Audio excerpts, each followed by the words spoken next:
Hi, I'm Eric Simianchek, the creator of this brand new pipeline and service that allows you to give us nothing more than a quick video of somebody on a bicycle, and then we can create a 3D model of it, and then from that 3D model we can actually run it through CFD, computational fluid dynamics software, in order to determine a pretty darn accurate CDA, which you can then use to figure out, well, how aerodynamic is that particular setup. Lower CDA, better. And in this particular case, I like to just do some fun tests here and there to kind of think about my setups for some upcoming races and events that we do. And in this case, we're targeting Barry-Roubaix and kind of wondering, would it be fun and what's the aerodynamic trade-off if we decide to take a mountain bike to it? And we have a couple different mountain bikes lying around and gravel bikes, so we decided to do some testing. So in this case, it's a Cervelo dual suspension mountain bike that we're really looking at here. We're putting some Aero bars on it and trying to make it as low and fast as possible. This demonstration doesn't quite show it with the tires that it would have on race day if that's the one decided to go with.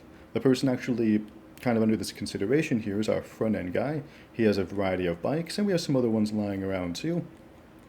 And in this case, he's just thinking, well, what are the aero trade-offs if I put aero bars on a dual suspension mountain bike and try to get it as low and mean as possible? And so we tested it against a couple of different bikes and options. His gravel bike with no aero bars, his gravel bike with the same aero bars, and my Pro Caliber hardtail mountain bike that actually has a pretty cut down handlebar. It's pretty much as aero as I could make just a regular XC mountain bike, so I'm kind of curious to see where that plays out too.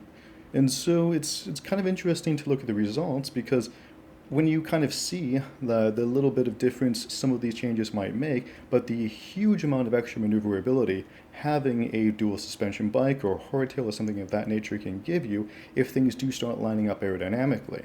Now, yes, this is assuming that for these races aero bars are illegal, but it's kind of interesting too, because if you kind of look across the board here at some of these, you can also get kind of an idea of, well, what's the difference between like a hardtail without aero bars and a gravel bike without aero bars. Like, would it be reasonable to take that to get through some of those sections, even if like aero bars aren't particularly legal? So first on test here, we have just a regular gravel bike, no aero bars, and I run these tests at 12 different yaw angles and 3 different speeds. So that was a really slow speed, just 17 miles an hour, and you can see some of these speeds are getting faster, 22.4, and I say really low, but in reality, obviously that's a perfectly fine and reasonably fast speed. It's just for testing. Normally they don't even do wind tunnel tests below 50 kilometers an hour, so in this particular case it's low kind of for aero testing. You just don't normally see that, but that's one of the cool things that you get with CFD testing.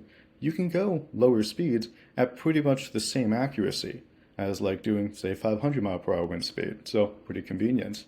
And it's already fun to see how some of these things are breaking down. I mean, only maybe like 10-watt difference here or there at some of these speeds and some of these yaw angles if we want to get kind of creative with the bike. And that's what really gets to me here. And you can see too, I included some imagery of like that frontal area, because I do take that into account as a reference point when trying to calculate the CDA from utilizing the CD.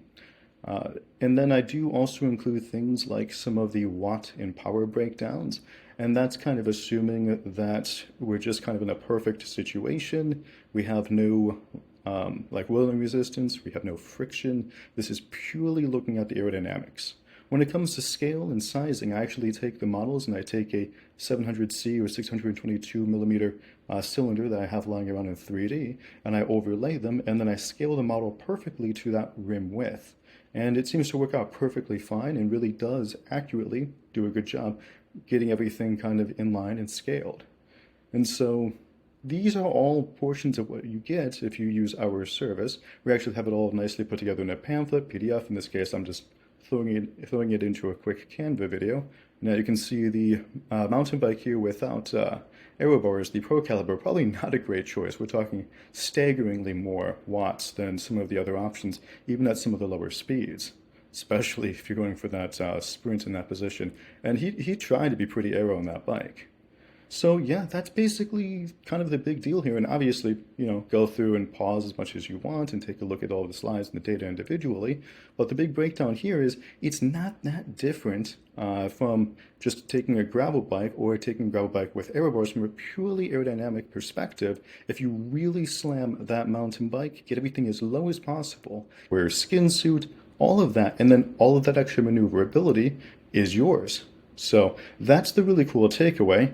I'm still curious to see if he's going to run it because obviously there are some other considerations as well, like how big of a chainring can you get on there, and then how are some of the properties when it comes to a much stronger clutch and things like that going to affect like a bit of extra rolling resistance. But sometimes it can be unbelievable the amount of areas you can wiggle through and undulating terrain and chunky this and that. It's staying in aero bars and giving you that advantage, obviously. And then also just getting through a lot of sections that are tricky a lot faster and being able to draft a lot closer to people, even if that's probably frowned upon if you're running aero bars, but still you have that extra level of control that a lot of other setups just don't have because it's a mountain bike. And so kind of a cool play here, and I'm just going to keep doing these fun and interesting tests because I want to know, and that's actually what inspired a lot of this project was what can we do to get faster if we've kind of ticked all of the other boxes. So stay tuned for some other interesting tests. I'm sure lots are on the way.